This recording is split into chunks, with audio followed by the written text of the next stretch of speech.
Okay,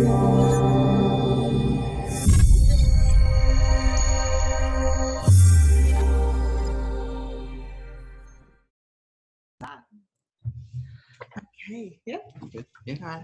And welcome to this episode of the Soul Love Online podcast. Today, we're pretty excited. We've just met Razam just a few minutes ago as we joined this call. So, Rak, thank you so much for taking the time to speak with us today. We really are honoured. We first came across you, a friend of ours sent your speech at the WBAC conference.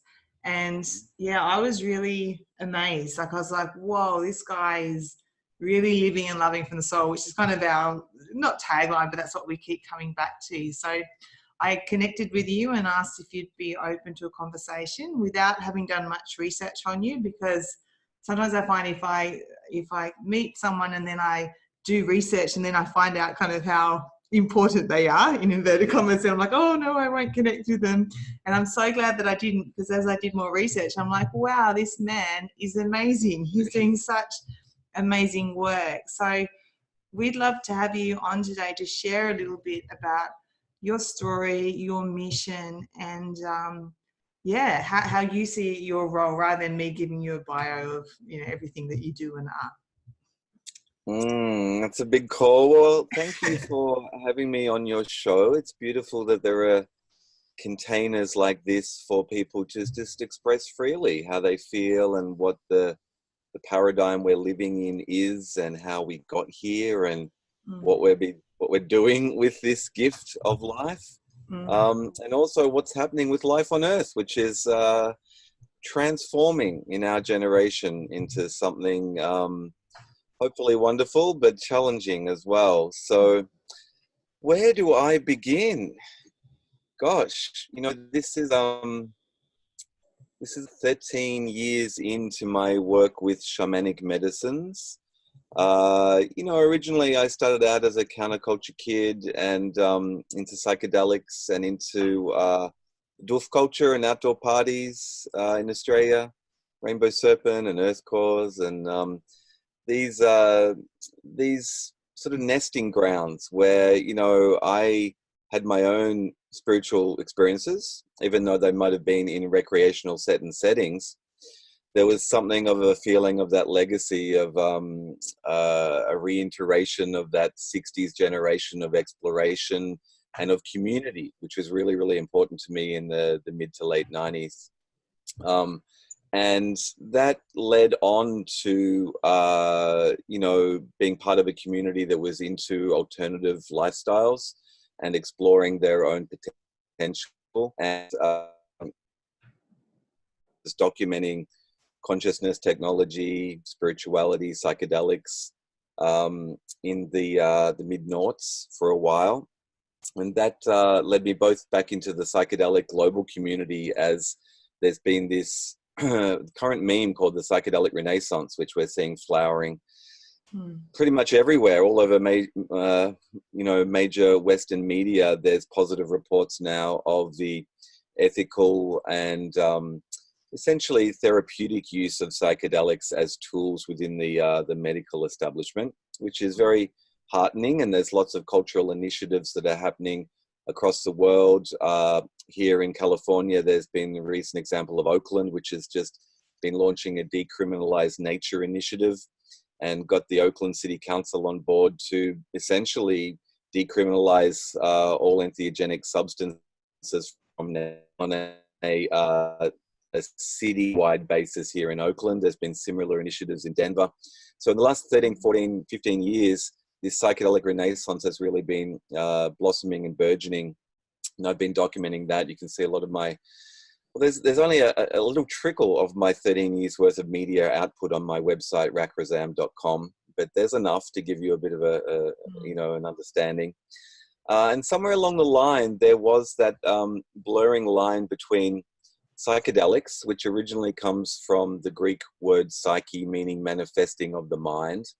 And back in the 70s and 80s, a lot of academic researchers who were still living under the shadow of Nancy Reagan and the war of drugs back in the 80s, and of the cultural pushback by the establishment, excuse me, to to sort of, paint psychedelics as a negative impact on society, when in fact, this generation had a great spiritual emergence that was still unprecedented to this day. We've not seen such great human uprisings of joy and spirit and potential, which were mediated by psychedelic substances, but in such an unruly, perhaps, way that the 60s establishment really cracked down on them. So the current parameters for the ethical use of psychedelics in the 21st century is very much following a medical model, but there's also a personal spiritual empowerment model, a community model, which is gaining traction as well.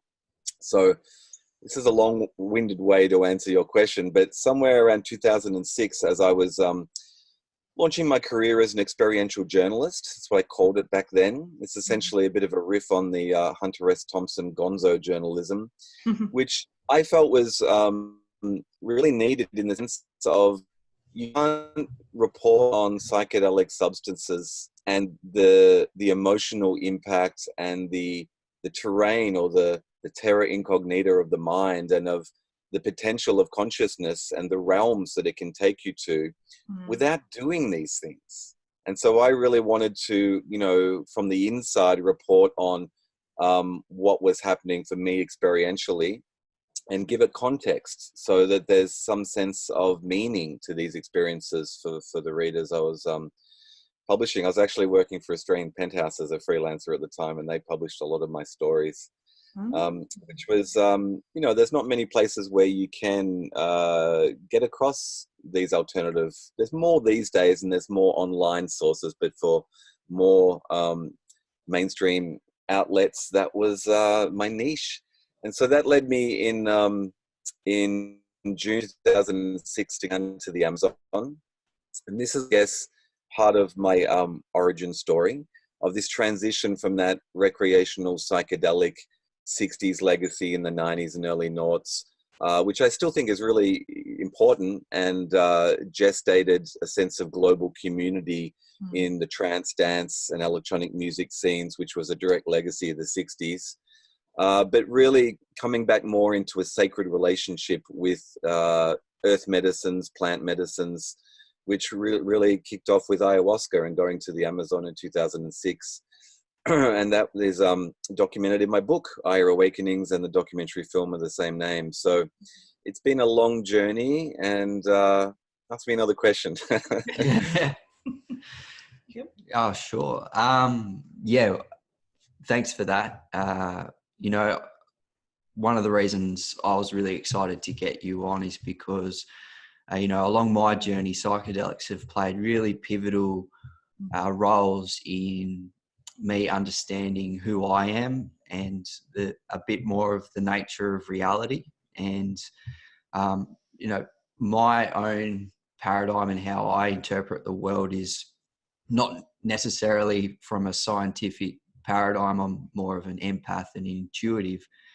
And so I've had a reluctance in sharing a lot of my own journeys with psychedelics because I haven't really had the right language to be able to describe a lot of these experiences, but yet they've had such profound impact on me. And so, when we first heard your speech, it was just so well articulated and in a framework that really, I think a lot of people in the current paradigm could really understand.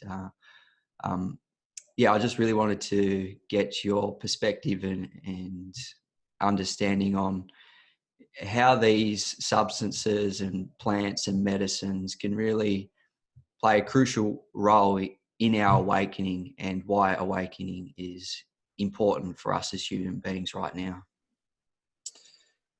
Beautiful question. Thank you. So let's dig into that. So, I mentioned psychedelics. The term was coined by Humphrey Osmond and having a mental blank. Aldous Huxley, essentially in the late 40s, early 50s, let's say, before these things were illegal. And, it was a great scientific breakthrough to realize, oh, here's these tools which are very powerful that can help us understand our own mind and understand the defenses of the mind and the structure of the mind and of the sense of being that we are. So, you know, one of the most popular psychedelics is probably LSD. And that has a pretty well documented history with the famous chemist Albert Hofmann through the 40s onwards.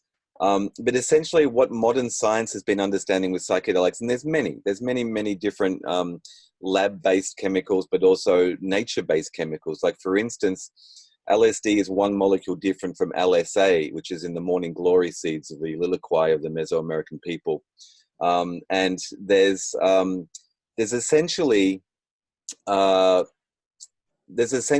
psychedelic current in Gaia, in nature, which is part of her intelligence.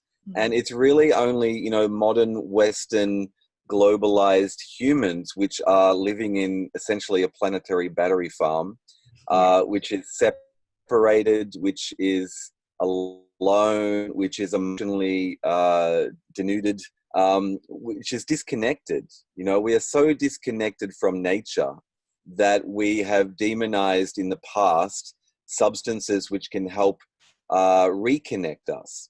So the modern science of psychedelics, which has been led by a lot of different international organizations, one of the premier ones is MAPS, the Multidisciplinary Association of Psychedelic Studies here in the US, and they have regional outreaches around the world. There's the Beckley Foundation in the UK. I know that John Hopkins just announced this week that they're having a psychedelic research center, which has $17 million worth of funding put into them. The Beckley Foundation and Imperial College in the UK have opened up a psychedelic research center in the last few months as well. There's a lot of money now pouring into exploring psychedelics because essentially the science is in, and they've done EEG, electroencephalography, brain scans, and MRI going deeper into blood flow of the brain and understanding what's happening with psychoactive substances in general in the last decade. So these type of organizations have pioneered legal scientific tests with psychedelics like LSD, entheogens, or you could say a psychedelic like ayahuasca, psilocybin, magic mushrooms, things like that. And they found essentially that these psychoactive substances don't do the thing we think they do. Like, it's not that you just pop the red pill and escape the matrix, right? Essentially, and they did tests back in the 60s with LSD, and they realized that LSD was basically metabolized by the body and excreted by the body within about 19 minutes. But the psychic effect didn't come on for about half an hour or more. And the modern tests have shown that essentially what's happening with psychoactives is they switch off these regional clusters called the, and that's essentially these areas of the brain back here which essentially create a reality channel. And it's when the brain is at rest and doing nothing, it's still doing something. It's still interpreting and getting input from sensory data about the reality we're in. And you've got to remember that Western culture lives in what anthropologists call a monophasic paradigm. We just see and believe in this is it, right? And there's indigenous cultures all around the world which live in polyphasic paradigm, which means that they're constantly mediating their consciousness because they live in nature and they understand that it's like there's a diversity of levels of consciousness. It's not just work culture and then the drugs that we give permission in the West, like alcohol or tobacco or, you know, other somatically keep you on this, change your energy feelings. There's a whole different capacity and spectrum of consciousness. So indigenous cultures which have understanding of the aliveness and intelligence of nature and the fact that she secretes these substances quite often engage with them as part of their mediated relationship with nature. And they understand that there's not just waking consciousness and dreaming consciousness, but a whole spectrum of channels of reality you can explore with the help of Mother Nature. And this is part of what it's really about, is that, you know, modern humanity is less than 13,000 years old. And there was basically a planetary scale disaster, which the anthropologists and the academics all agree on. Something happened, they don't know what it was, about 13,000 years ago, and the trauma was so great that basically it forced to monoculture away from the earth and the separation from the earth. So we started farming, started agriculture, where previously in hunter-gatherer societies we were in a more organic, reciprocal relationship with the planet, and there was an abundance, and it meant that we could still propagate in maybe smaller numbers, but we were a part of, I like to call it the planetary biome. You know, there's all this research about the gut biome in us, and these 7 trillion microorganisms we have that help us break down food and that we're in relationship with. And on a macro level scale, the planet has a biome and it's a species, and we're just one of them. So we've been so distant, and we've fallen into this groove of what Terence McKenna, the famous psychedelic philosopher, used to call his story. We call it history, right? It's like who fucked over who to get all the money, essentially, right? All the goods. And it's a story of trauma. It's a story of separation. It's a story of the aggrandizement of the ego, which was needed in a time of, potential species extinction, to come to the fore to help us navigate and survive. But we're not our ego, as a lot of the Eastern, mystical traditions have left maps for and trainings for and understandings of consciousness, that the mind is actually in the body, and we're having this experience, and there's all these subtle signals and older networks in the intellectual brain, the heart, which has 70% neuronal cells, which is feeling and thinking at the same time, the gut, which is the gut instinct, we like to call it, with the microbiome I mentioned before. These older networks, which predate the egoic intellectual capacity, which led us to survive for potentially millions of years, but we've fallen into something which has obviously a lot of benefits, and being able to recognize, and this scaling sort of ladder of technology, but it's at the cost of our feeling. It's at the cost of our emotional well-beingness. And we're so separated that we see psychedelics or plant-based, what they now call entheogens, which they invented this term in the 80s to get away from the stigma of psychedelics. Entheogens is Greek for invoking the divine within, for realizing your divine essence, your connection. And these substances in the polyphasic societies, they don't, a lot of these indigenous cultures don't necessarily even have a word, or they didn't traditionally have a word for nature. They were just in it. And they were so in it, they didn't see themselves as separate to need a word to distinguish themselves from it. Yeah, wow. So our first conceit is that we, for the last 500 or more years, we killed all our shamans, all our witches, all our warlocks, or our medicine people, our herbalists, our lineages, which had the connection to the plants, healing plants as well as psychoactive plants. And there's that, cause and effect of the Western industrial complex, and this acceleration of the trauma, which has resulted in us seeing the planet as separate and conquering the planet and extracting resources, which has resulted in this planetary ecological crisis that we find ourselves in now.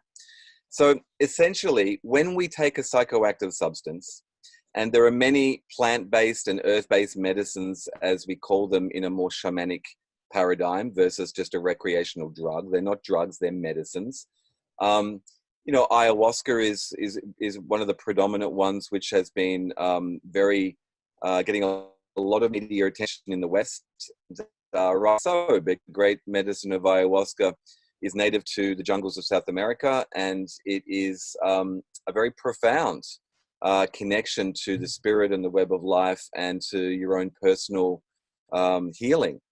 There's ayahuasca, there's the psilocybin mushrooms I've mentioned before, there's San Pedro cactus, there's the very powerful iboga root from Gabon in Africa, which the Bwiti tribe use as part of their initiations and resacralization. There's the Liliquai morning glory seeds, there's a bufo various toad from in the Sonoran Desert in the north of Mexico. All across the planet, the earth secretes these psychoactive substances And you know what? We're one of them.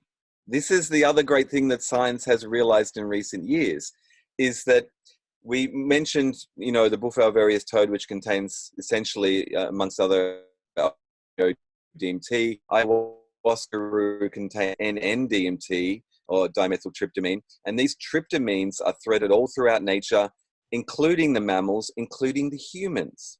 So we'll get onto that in a little bit. But this is to say that the planet makes psychoactive substances, and she doesn't just make them for herself. Like, rocks aren't taking them.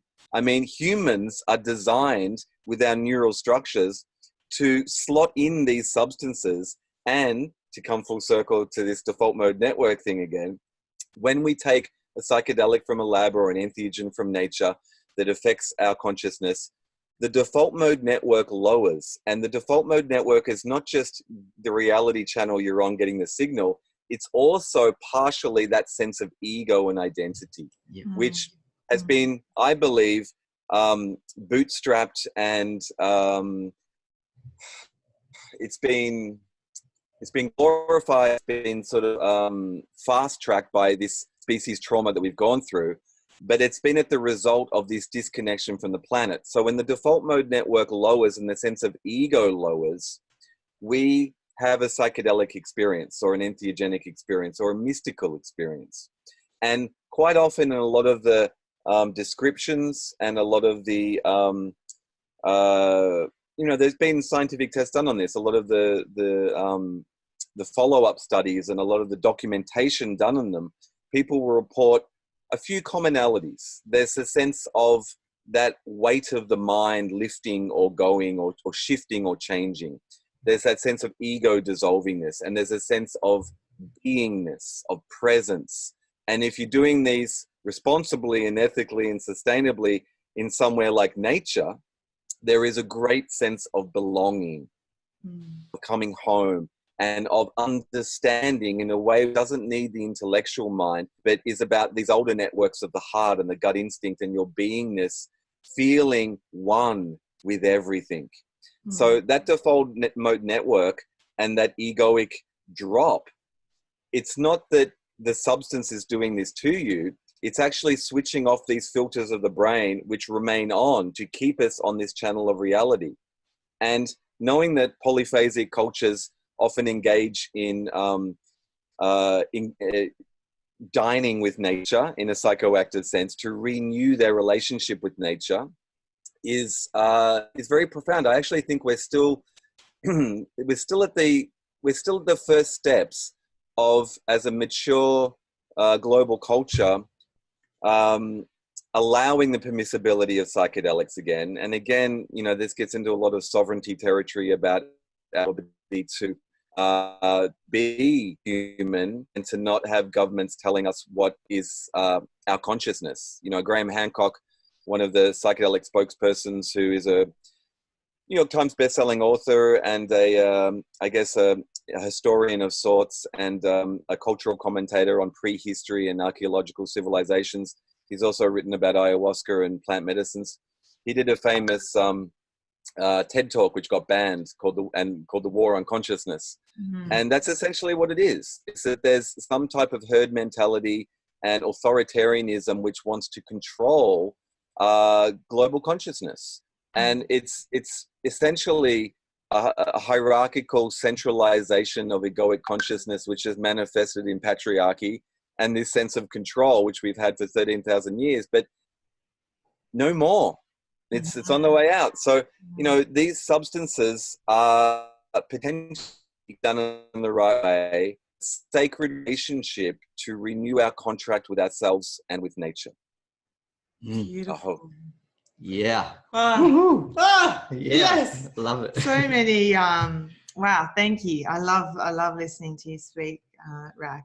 So that's brought up oh my God, I'm not sure which way to go.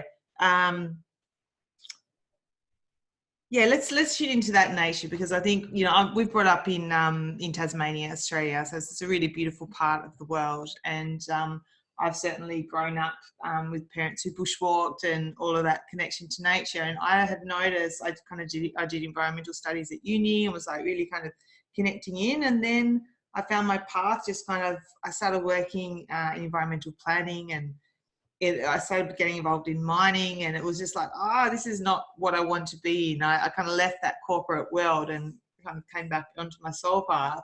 And what I've found is that I've been surprised at my own disconnection from nature, having been brought up in such a connected family and where the environment was important. And my question relates to how do you see plant medicine kind of assisting us in reconnecting to the greater whole, and remembering that we are part of Gaia, and that she is our divine mother, and using that without I'm losing my train of thought a little bit. It's going to take a moment. I gotcha on this one. Yeah. So here's the thing. The reason why the medicalization of psychedelics is steaming ahead at the moment is that it works.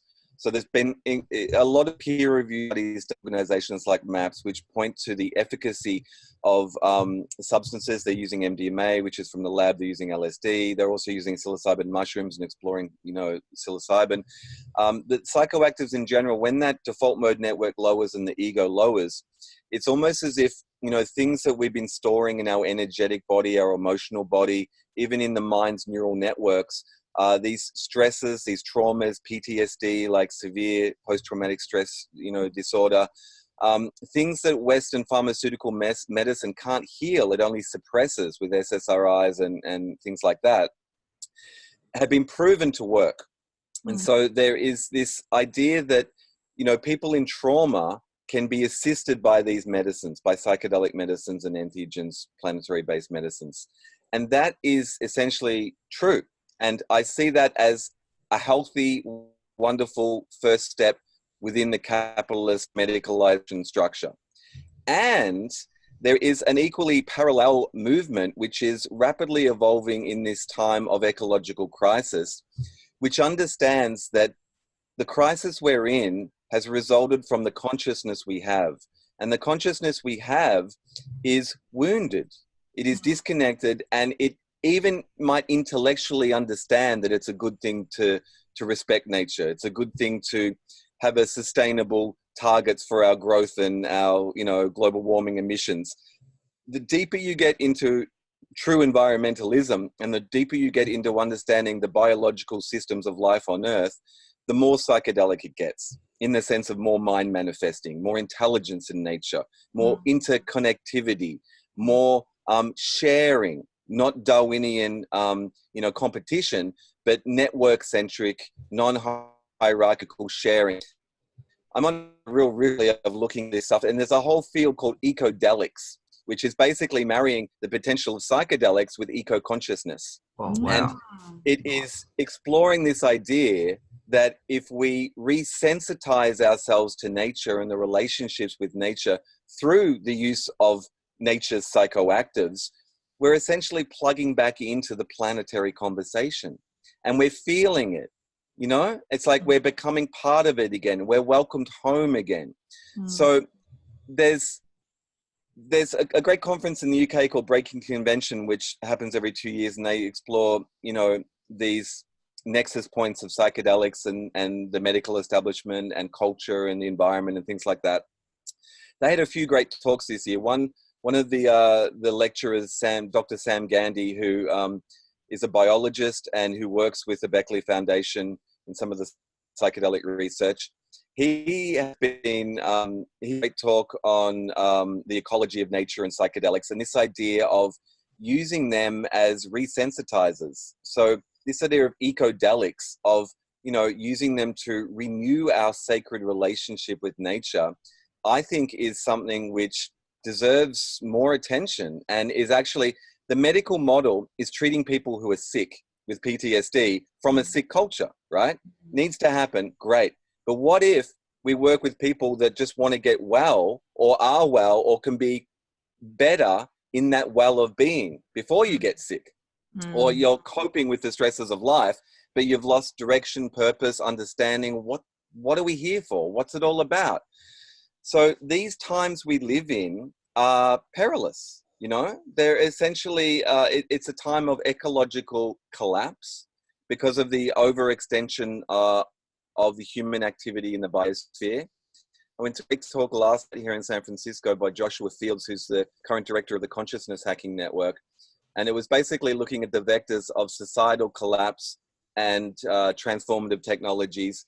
And there was such juicy material there. But I mean, it gets really hard for the average person to even watch news these days. I mean, because it's all pretty bad. And then even if you do, there is a war on truth happening everywhere. And the vested corporate interests are homogenizing the news feeds. They're delisting a lot of the Facebook groups which have alternative information, especially around psychedelics. That war on consciousness is amping up. I just read today that I think it's Google. There's someone who's got like the Pentagon just declared war on memes, on you know, like alternative information that evokes a response that isn't according to their narrative, right? Yeah, wow. And it's hard for people to understand what's really happening, but we all feel it. And we see it in the headlines. We see obviously an increase in global warming. We see, you know, an increase in forest fires every year, like the tragic fires that just recently happened, not just in the Amazon in the last 3 weeks, across Siberia, across about a dozen other spots all across the world at the same time as the Amazon fires. Those Amazon fires, if you read into it, I mean, heartbreaking for the indigenous people and the communities of the Amazon, but heartbreaking for the world, because the Amazon are the lungs of the earth. They produce a lot of the oxygen that we need to survive. But the deep diversity in those Amazonian forests took about 3 million years to propagate. And they've released all this carbon dioxide, which then exponentially speeds up the global warming process.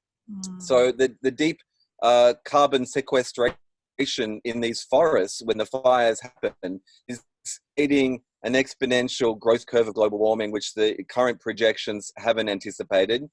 The ice is melting at both the poles at an incredibly rapid rate and releasing more methane gas from deep in the Arctic and Antarctic. Everywhere you look, the prognostications are not good for everything as business as usual, which in one way is inevitable, because you've got to remember business as usual is sick. It's traumatized, and it's been 13,000 years of us taking from the planet and propagating our species till we've got to like locusts covering the earth, 7.5 billion people, in an unsustainable hierarchical network. Like, it can't last forever. And we don't feel the planet anymore. So I feel, I mean, there was a call on the social pages. There's a lot of social activity here. And there was a lot of comments around, you know, breaking convention, and Dr. Gail Highbrook, who's one of the co-founders of Extinction Rebellion, the new global movement to sort of wake people up that we're facing planetary extinction. I mean, the leading scientists agree we're going through the 6th great species extinction on the planet at the moment. It's being contributed to by human activity and the global warming. But here's the interesting thing. I've been researching this the last couple of days. The 5th great species extinction happened about 200 million years ago or more. And essentially it could have been volcanic activity, but potentially also rapid methane expulsion into the air from the warming as well, the acidification of the seas, which we're seeing at the moment as well, the breakdown of the web of life. 90% of all the species died 200 million years ago, but it's happened 5 times before, naturally, without humans contributing to this one. But there's a larger school that we are disconnected from, of understanding what life really is and why we're here and what our purpose is and how we contribute to that purpose. Are we in resistance to the flow of life, or are we embracing the flow of life? And essentially, you know, global planetary unsustainable culture is a planetary cancer.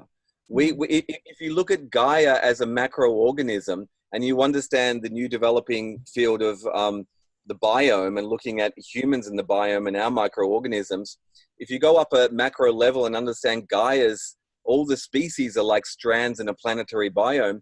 Humans are like the sugar craving, bacteria. We've gone off and we just crave, and we're killing the host organism. So of course she's going to fight back, because there's indigenous words like Pachamama, which some tribes in South America use to describe the earth as a living being. James Love, the ex-NASA scientist in the 70s, coined the term the Gaia hypothesis to describe the earth as a living organism. And it was really only, 1969 when we first went to space. And I read this great thing the other day. It was like they spent millions of dollars putting, man going up to the moon and having this moon mission. But they say the greatest accomplishment of the moon mission was looking back and discovering the earth, because they took the first photo from outside the earth of the earth, and it coincided with the ecological movement. And Stuart Brand, who was one of the ex-Merry pranksters, who was sensitized by his psychedelic experiences to get into eco-activism, and to let people have this meme, which nowadays they would probably try to ban, of this understanding of the earth as one organism that we are merely part of. We are not the conquerors of the earth. We do not have dominion over the earth. We've been given guest pass as passengers on planet Earth, as Buckminster Fuller liked to phrase it. But our ego, in our separation from nature, has forgotten the right relationship. So across the world, indigenous cultures, many of which use psychoactive substances, have maintained the sacred relationship. And so as the medicalization of psychedelics has been curing trauma and PTSD and things like that, and in one sense, creating products of the potential of psychedelics, there has been multiple generational remembrance of the power of entheogens like ayahuasca to re-sacralize our connection to ourselves and nature. So, ayahuasca has been described as like 10 years of therapy in one night. It's a purgative. It resets your whole immune system and biome. Your subconscious comes through up into your subconscious mind, and you through all your issues. But once you get beyond and go up a few vibrational levels, there can be incredible geometric visuals and connection to a sense of the numinous and the sacred. There can be contact with angels, entities, the divine essence, which may be within or without. There can be a sense of reconnection. And so there's been, essentially on the back of ayahuasca, in the last 2 generations or so in the West, there's been a re-sacralization of our understanding of who and what we are. And I think this cultural, almost, spiritual, if not religious revival, I call it the global shamanic resurgence, is, I think, as important, if not more important, than the medicalization of psychedelics. I mean, they're both needed in a whole system. But, I don't think the purpose of psychedelics is to cure trauma, to leave us in a sick culture. I think the purpose of life is to be well, is to be happy, is to be part of the plan unfolding, and to be living in a sustainable and sacred relationship with the earth. And if we look around at the moment, as I've said, a few brief statistics and things about the planetary ecological crisis, it's pretty grim. It's within our generation, and I actually think we're going through, as a global species, the 5 stages of grief, and that starts with denial, and that's where we are. We're in denial, and psychedelics have the potential to remove the veil and to allow us to know what we haven't been facing. And I think that's a very valuable tool that we need as a species at this moment. So I'm not suggesting, to come full circle, as Gail Highbrook from the Extinction Rebellion said, she was at Breaking Convention and she got into some of the UK papers in the last few weeks.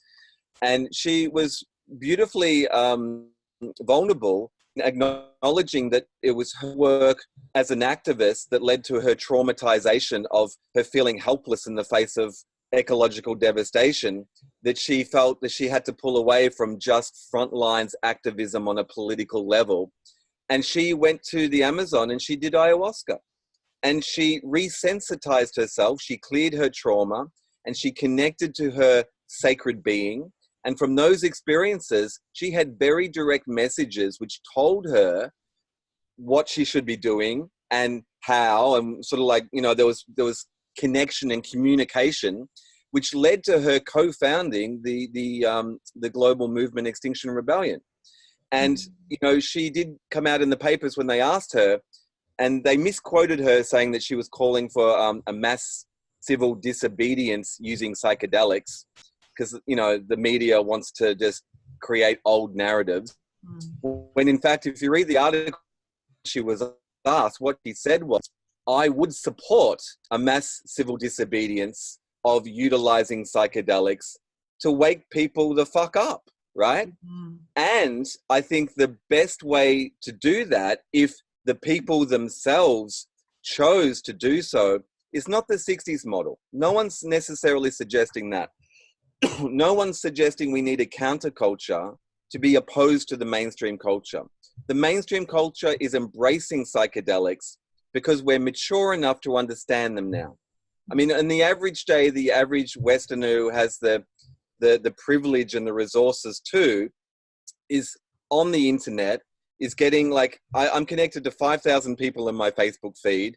You know, we're uploading and downloading information and consciousness. It's like we're almost a distributed consciousness. We understand there's linear world, but everyone in every major city of the world is looking around like this on their screens.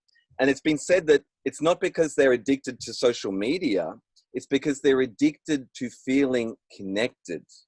Yeah, we get a little dopamine hit when we're looking on our social media screens, but there's a sense of this proto-digital connection to people because we're so fucking hungry for the reality of tribe, of belonging, of being touched, of being held, of having a meaningful life, right?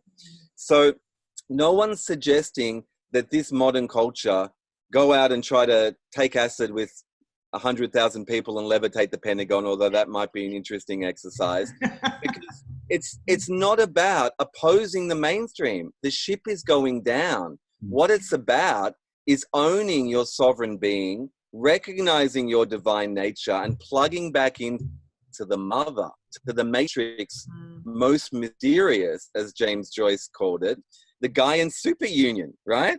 And this is available to you out there in nature right now. You don't have to take a psychedelic to do this. There's a term which I'm going to mangle in Japanese called something like Shitsun-ru or Shinku-ru, and it's essentially forest bathing. It's essentially like titrating yourself. You know, there's this big popularity now with Wim Hof and ice bathing, right? And it's sweeping the world, and it's very powerful. I mean, that is a modality. It's not just the ice bathing and modulating your temperature and your body responses. That allows you to quieten the mind. And with the breathing exercises Wim Hof provides, the breathing allows you to get into your spiritual nature as well. That's all great and good and well. If the same popularity was to evolve for forest bathing, I think we'd be really close to a movement, an ecology, deep ecology movement married with the psychoactive potential of nature itself to create a structure for disconnected humans to reconnect. So I would suggest, and I'm putting it out there, just as joining the dots from what I'm seeing in the cultural conversation online in the last few weeks even, that there is a potential for psychedelics to act as eco-modulators or ecodelics to resensitize us when we do them in nature, to remember the awe, to remember the wonder and the majesty of what we're really connected to, what birthed us and what sustains us. And there's been studies done which prove that a single dose of a psychedelic in nature can have a permanent or long-lasting effect on eco-consciousness of people. There's studies being done with virtual reality where they do this deep diving into the coral reefs, and people virtual reality headset, they're experiencing real life footage of coral reefs and of dying coral reefs. And when human beings see it for real and they have a visceral experience of feeling it through a virtual mediation, it affects them on a physiological response like it's the real thing. So not everyone can go out to the coral reefs, but virtual reality can help us connect to experiences of nature where we feel what we're seeing again. And those studies have proven for up to a year as well that there can be a lasting ecological connection, that people feel connection and feel responsible, the ability to respond to the planet again. So there's this growing body of data which is proving that we have a capacity to feel nature again. And if we use psychedelics in that setting to really up the ability of that opening of our hearts as well as our minds. So what no, I'm not going to suggest anything.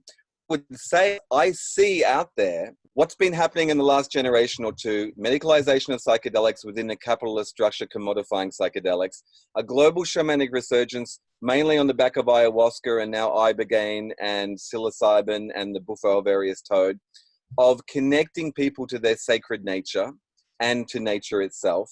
And I've seen this natural, organic pollination, right, of support groups, of integration networks all across the West, which is so necessary because it's not just about a peak experience on a psychedelic. It's like, what do you do with it? I mean, how do you integrate it? Where are the others who have had this experience? How can we all live together in the village and do this every month as a village, right? It's like, how can we find community?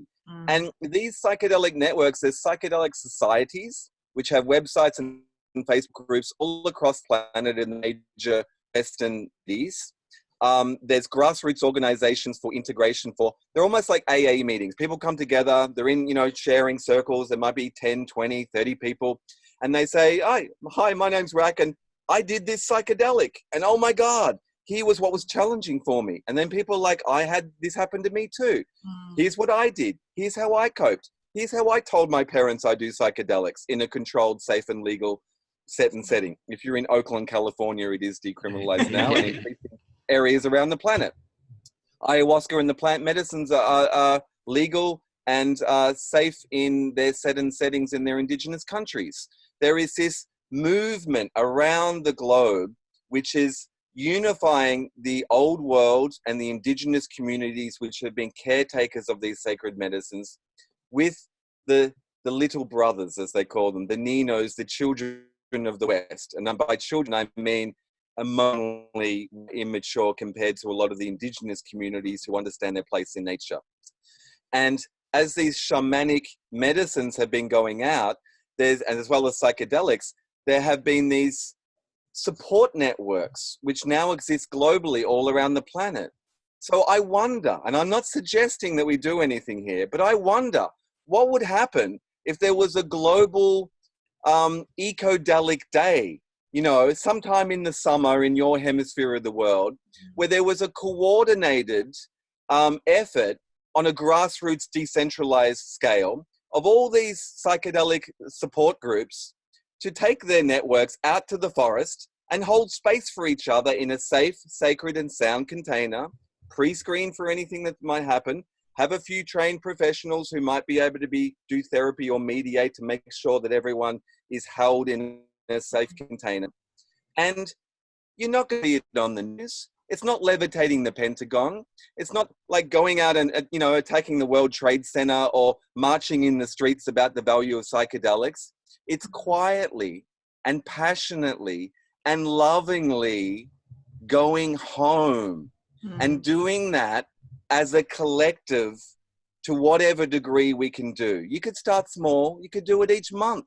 You could build up to a coordinated effort across the planet in the summer of 2020, perhaps, which is coincidentally when all the climate change predictions are saying it's going to hit the fan even more. I mean, what do we do? Well, number one, we acknowledge there's a problem. Number two, we own our part of the problem. Number three, we release our trauma and we re-sacralize our relationships so we feel whole again. We feel holy again. And then from that perspective, we elaborate together on resilience and replenishing and on responding to the planetary emergency. But we can't fix a problem from the consciousness which has created the problem, as Einstein said. So I see a great potential in this developing conversation around ecodelics and using psychedelics or entheogens in nature as communities to re-sacralize our relationship. And I think that's the way forward, or one of the best ways forward that we can do as a species. I hope. Yeah, beautifully said. Totally in flow. Really appreciate so much of what you've said there, Rack. And I'm just going to take a few threads of what you've said, sort of bring it all together and get you to expand on it. I've heard you mention set and setting, integration, and not creating another counter movement because, as you've said, this global crisis that we find ourselves in, we really need to create change. That is for certain. And one thing psychedelics have shown me is in my interconnectedness with all that is that the best way that we can create this change is within us. And that's also where the psychedelic experience can truly help us. And so I feel it's a very important part of this conversation in how to best have this psychedelic experience so that we really do integrate it and take this new level of consciousness and actually integrate it into our lives. Because I know in my life, I've met people who've had these psychedelic experiences, but yet they still haven't necessarily integrated it into their daily life. And they're still very judgmental and very hateful. And they're still in that opposing, separated level of consciousness. So I wanted to get your insights on how we can. Here's the thing: some of the commentary on the '60s psychedelic revolution. You know, a lot of the scientists and the people like Tim Leary and Ram Dass or Richard Alpert and Ralph Metzner, Stan Grof, a lot of the titans of the '60s generation who worked with psychedelics.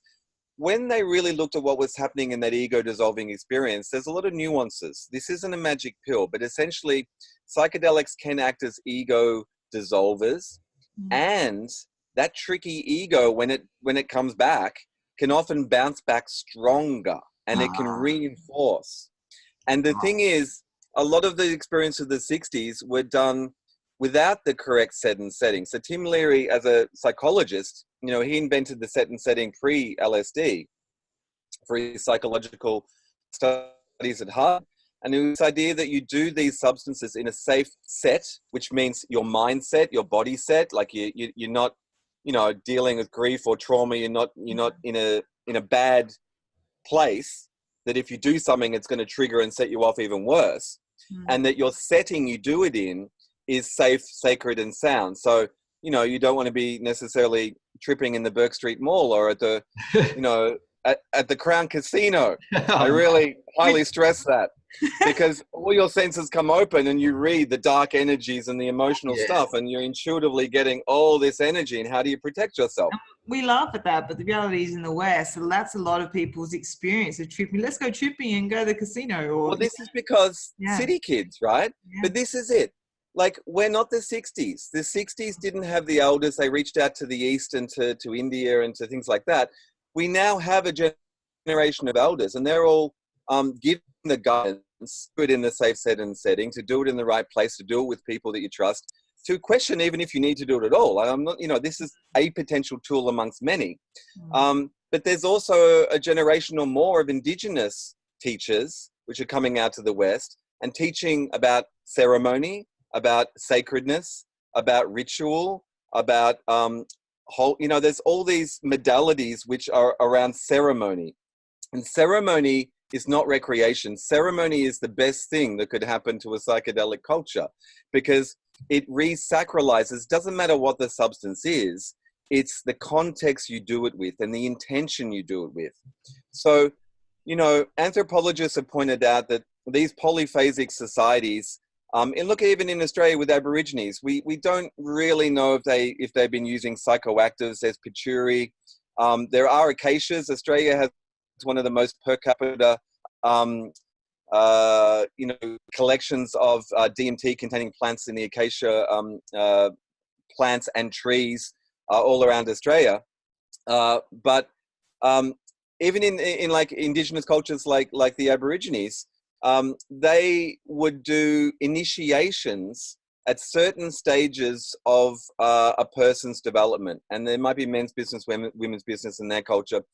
In countries like South America and Peru, they have indigenous cultures where they work with these powerful shamanic medicines, and they do it at certain junctures because they know that for instance, they say women have a natural connection to the planet and to their own rhythms because of their moon time, because of the menstruation time, and their ability to conceive and to host and birth life, as you, Greer, well know. So there's a connection to something outside of yourself because you have the capacity to be connected to life and hold life. But boys going to men don't have that. And so in a lot of these indigenous cultures, they have a psychoactive experience mediated by the elders at adolescence to allow them to understand that there is something bigger, that they are connected to this, this planet, and that it is alive, and that they have a responsibility as men to work on behalf of it, like the mother and the feminine, and to be in service to it. And so Western culture doesn't have that. And so a lot of the anthropological discourse around recreational drug use has been this understanding that we're craving initiation. We're craving a sense of connection. I mean, the Latin for the word initiate is one who knows. And if you've been initiated, you know that there's more to that, the life, than this 9 to 5 reality that the Western culture tries to indoctrinate you into. That these experiences aren't just mind manifesting, they're heart opening, and they're connecting us to something greater. And the reality is greater than we can imagine because we've been so reduced in our ability to imagine. You know, we're sold the Hollywood narrative. So this sense of recreation in, you know, urban youth, let's say, it's like, well, number one, forest bathe. I'm not even talking psychedelics. I'm talking resensitize to nature and titrate yourself, because that's a big leap to go from your screen and your urban environment just to nature on its own, but then to be in nature on a psychoactive substance in a controlled set and setting, a supportive set and setting. I think that would transform the initiation for global youth. And I'm not saying you should do it. I'm just, might be interesting.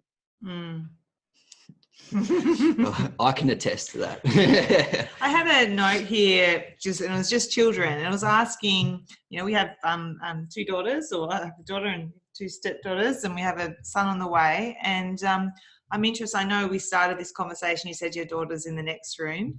How to, for me as a mother, how to teach our children. I mean, children are naturally connected with nature, and I actually dropped one of my daughters off at school the other day, and we noticed the plant in the foyer was like really sad and dry. So I just found myself placing my hands on her and like giving her a bit of love, and my daughter joined me with that. So obviously we can introduce our children to concepts and the power of our hands and our hearts in picking flowers and asking their permission before we pick them and that sort of thing.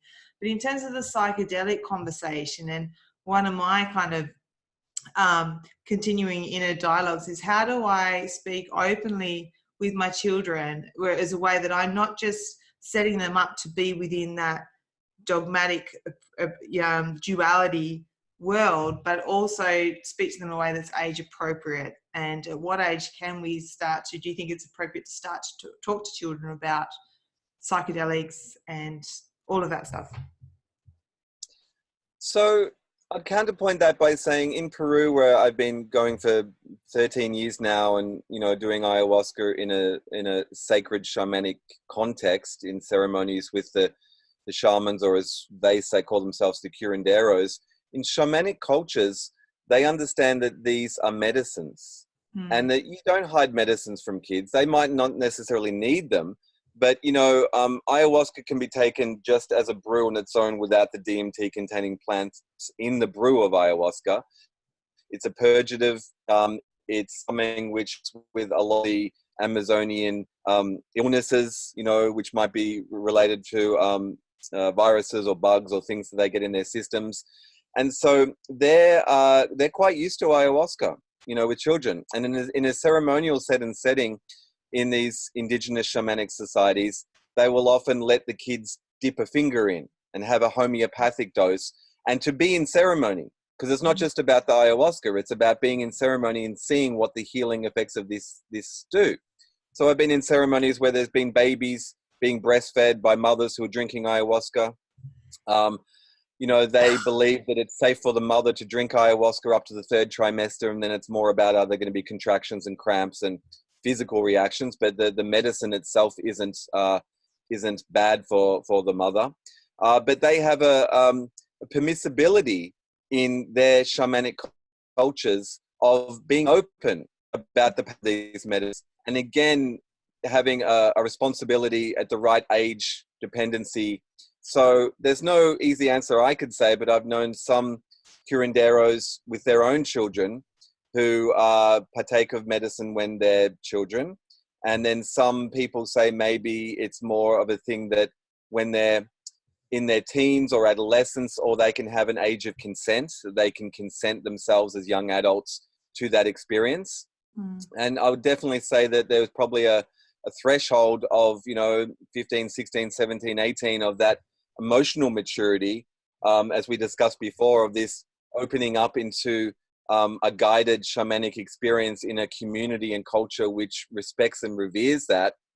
And so in the West, we don't have necessarily that luxury, because we are still re-engineering our social contract with these substances. And at the moment, even in countries where these psychedelics are becoming decriminalized, there is a movement for them to be for adults and for medicalization, usage. There are groups out there I've seen on Facebook and other things like psychedelic parenting and discussing these issues. I think you've got to be open and savvy, but you've got to be open about the fact that these are sacred substances when used in a sacred manner, and that they're not things to be fooling around with, that they need to be used in the correct container, that they need to be used for a correct purpose. And essentially, the neuroplasticity of growing children's brains, they probably don't need these substances to a very large degree. They're still connected to the magical realism of the world. I mean, I mentioned it before, but the human being contains tryptamines with psychedelic. Having a psychedelic experience called consciousness right now. And, when the human baby is first born, their brains are flooded with tryptamines, with NN and 5-MeO-DMT, and they're in a non-dual unity state of connected to the divine source. And they're slowly coming out of that as the ego starts to form. And so, they're already connected. And, they're seeing imaginary friends. They're seeing parallel worlds and other frequencies of being. Children are psychedelic. Yeah. So it's just like spending your day on acid, just really playing with children like that. Yeah. Brilliantly said. Rak, I had a question for you before coming into this podcast, and because I'm seeing a lot of the conversation in relation to DMT, a lot of focus on the 5-MeO as opposed to some of the other DMTs. I'm just wondering, why is there such the strong focus on the 5-MeO in particular? So there's a lot of cultural vectors and reasons for that in a more mechanistic sense. But my little riff is, psychedelics or entheogens are like politicians. You get the ones you deserve when you need them, right? It's like there's no mistake. Everything's connected and there's a reason for things. And this isn't just magical realism thinking. This is like seeing the interconnection of things and understanding the earth as a living organism. And it's like, it's communicating. And if psychedelics are ego dissolving and the ego has created the planet or contributed to the planetary emergency, it's like the planet is pumping out these entheogens and trying to get humans to connect with them because it's needed. So, culturally, we have been aware of, shamanic entheogenic plants for millennia. I mean, the Catholic Church tried to eradicate them 500 years ago when it first got to the old world of South America and thought they were the devil's tool because they couldn't handle it, right? And they've been around for a very long time.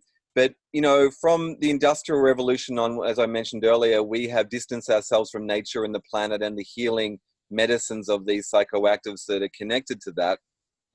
It's only been in the 20th century when that psychic pressure of disconnection culturally resulted in Albert Hofmann in Basel, Switzerland in 1938, first experimenting with ergo-rye derivatives, looking for, alleviations for childbirth. And the ergo-rye was, it's a fungus. And the funguses are a whole nother conversation. But if you look at the microbiology of the planet and of the niches it fills in different ecosystems, the fungi are the originators. They go all the way back before plants. Anyway, this is to say that there is a cascade and there is a reason for certain plants and psychoactives at certain times in the biosphere itself, and then the usage of humans. And we've had this disconnect in the West, which has resulted in this spiritual disconnection and emergency. And I feel it builds up this holistic sense of need, that if the planetary organism is a whole and is intelligent and is diverting nutrients and intelligence to try to regulate its own system, then it's going to try to connect with humans. But modern humans had so disconnected from nature that it was like, fuck, how am I going to, So anyway, Albert Hofmann, I went to the 2006 LSD symposium, which was his 100th birthday party, and he was alive and well. He was 100 years old. The chemist which had discovered LSD.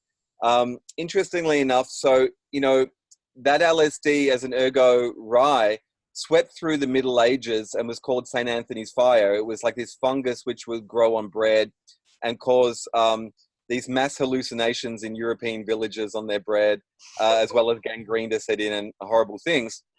But essentially, in Switzerland, they were very aware of the ergo-rye's psychoactive properties. And so when he was investigating that ergo-rye for its medicinal properties, something happened. It wasn't until 1943 that he says in his memoir, My Problem Child, about LSD, he says, and they translate it from the German, it's something like Borgenholt, and they translate it as a strange presentiment. What does that mean? A strange presentiment. It means one day, 5 years after synthesizing multiple variations of LSD, 1 to 27, 30, something told him, Albert, go back and look at LSD 25, that one essential thing which had no noticeable effects when he tested it on lab animals in 1938.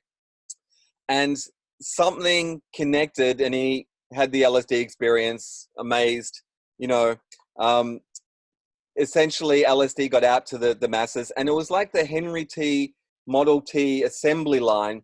LSD was so strong in micro quantities that it had the potential to be a macro activator on a very large scale, and so there was this shift in the populace of remembering this through psychedelics and connecting the 60s generation and on. Since then, there was almost like this cultural mycelial network created.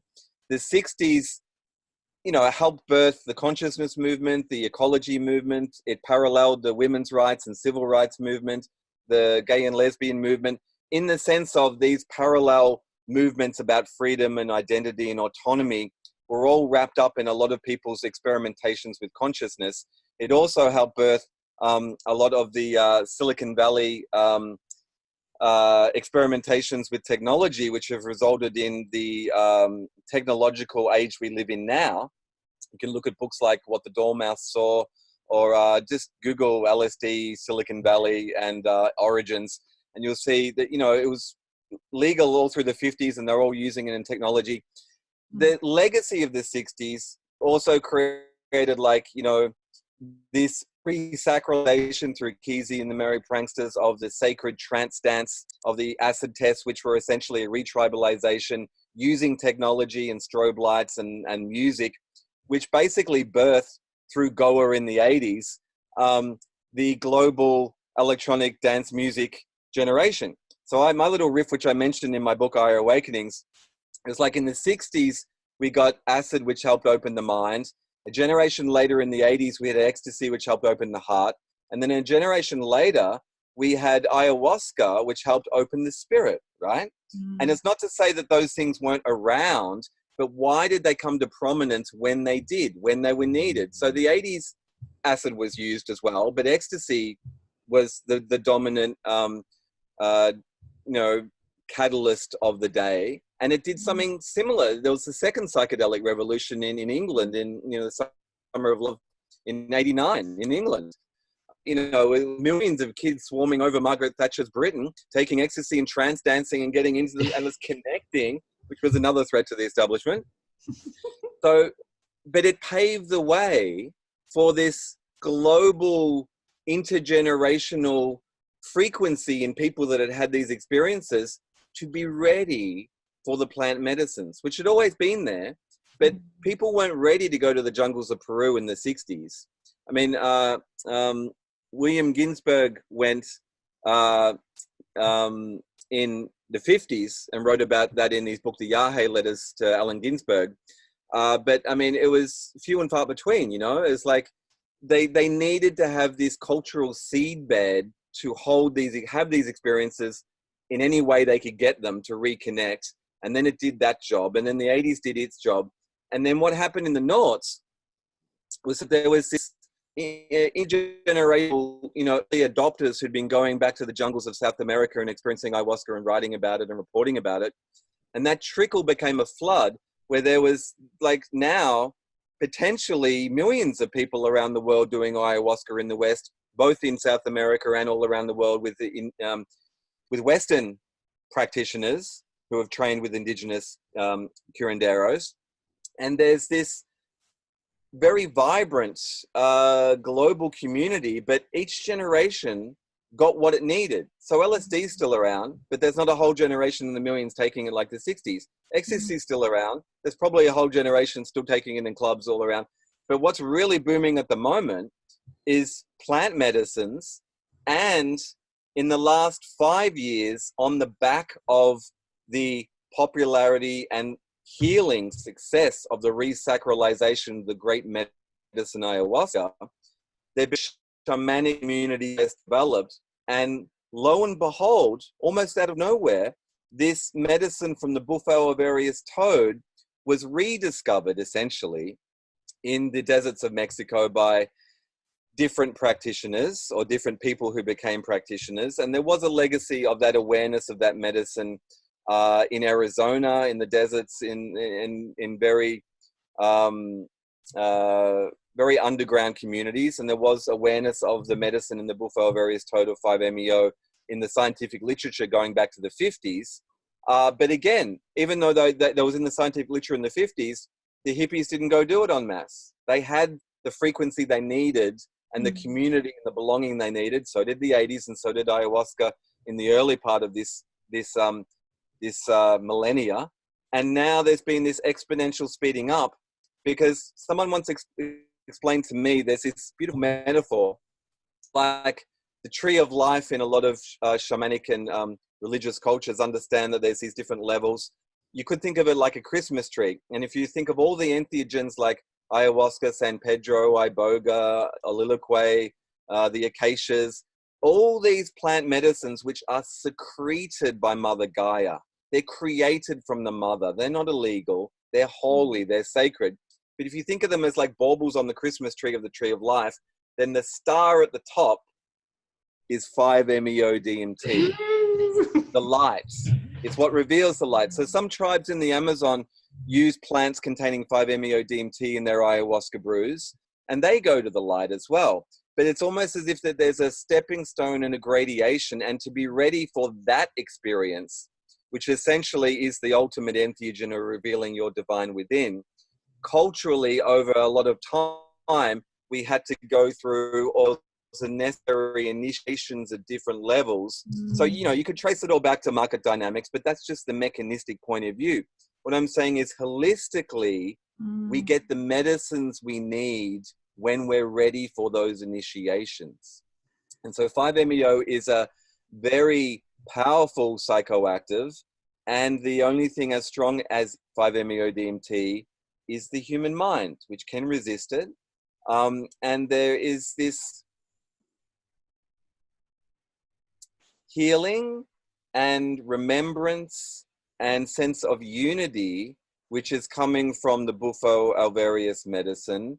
And there's also a lot of fallout culturally and a lot of teething issues around keeping it safe and sacred within an evolving Western shamanic paradigm. So I don't know. I think the planet's behind it all. Yeah. Terence McKenna, right, when the planet had a plan involving the plants, and it's all in the etymology of the words, you know, and that basically we're being led on this global initiation through these stages of awakening, and it's paralleling this planetary emergency, which I like to keep bringing back to again in the language, has the potential for an emergence. So hang on a sec, let me read you this one thing.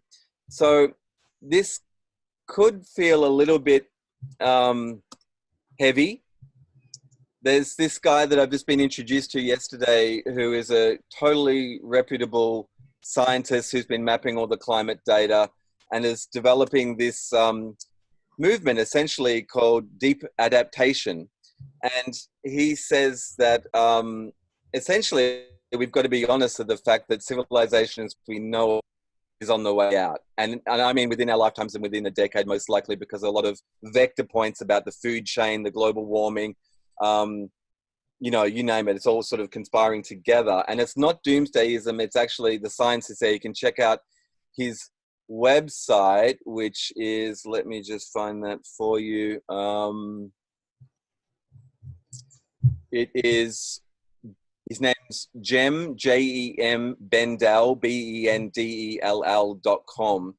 Anyway, he has this whole riff about deep adaptation and of evolving forward and this sense of initiation and awakening. And he wasn't necessarily spiritual, but he was recognizing as we face what's happening on the planet, and we face it as, regardless of our human contribution to the global warming, that there are larger phases or world ages, and there are larger there's larger movements within the planetary ecology, that this is part of its processing of life, and that there have been extinctions before and there will continue to be. And he argues that some even argue, and this is from Jim Bendell, he says, some even argue that this reconnection with nature can generate hitherto unimaginable solutions to our predicament. So it's not all doomsday. Sometimes that view comes with a belief in the power of spiritual practices to influence the material world according to human intent. Originally, he said that perspective of the natural or spiritual reconnection might save us from catastrophe is, however, a psychological response one could analyze as a form of denial. And yet, in some of his later writings, what he points out is that there's a need that is beyond the intellectualness of solve problem, right? Owning that we're in a process which is underway and we have a part to play in it and we have to own it. And that, this is from Jim Bendell, a total sense of the loss of everything one could ever contribute to is an extremely powerful experience for many people.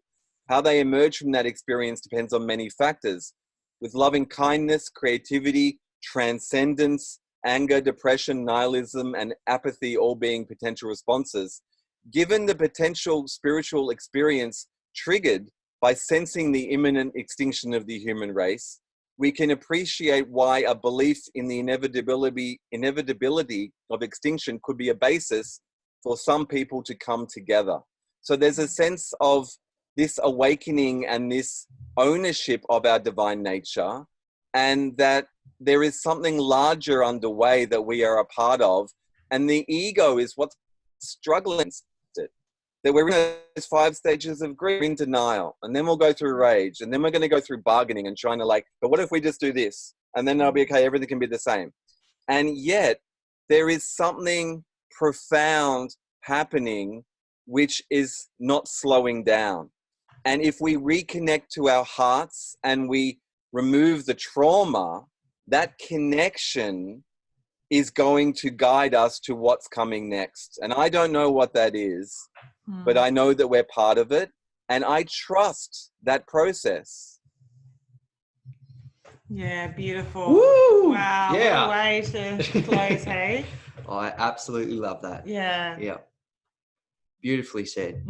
Couldn't have said it better. Yeah, thank you, Rack, so much for your time and for your generous sharing of your wisdom and your profound knowledge. It's been really insightful. Yeah, I've just deeply appreciated, just how much hope there is in the world with the help of the planet. And there's so many people out there doing really good, important work like yourself. And yes, we are in a time of crisis, but people like yourself give so much hope. So thank you so much. Yeah. And we really believe that as much as all the destruction, everything that's going on, that is only equal to the light that is happening and the awareness, and that this awareness is stronger than any of that negativity. So thank you so much. We'll be sure to put links to your websites and your documentary that you have, and also the Jem Bendel's website also. Is there anything else that you want to share in closing? Well, there's been a lot of words here. There's been a lot of intellectualism in that, but I just really invite people to heal again, whatever that is. Talked a lot about psychedelics and shamanism and these modalities. They are very powerful. They do work, and they're not to be done necessarily alone, and I'm not promoting them, right? I'm just saying this has been my path. There are many other powerful modalities. There's breath work, there's Tantra, there's Wim Hof and the ice bath method, there's the forest bathing, there's mediation through technology. I'm bringing people together and feeling connected through trans tech and other emerging technologies. I think that it's not an either or situation.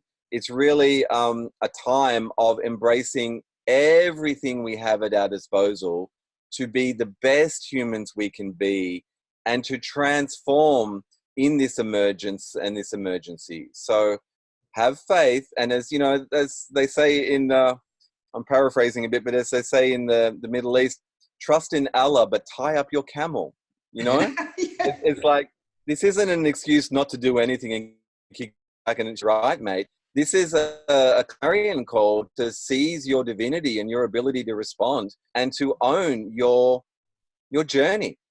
Not in fear, but in love. Woohoo. All right, it's beautiful out there.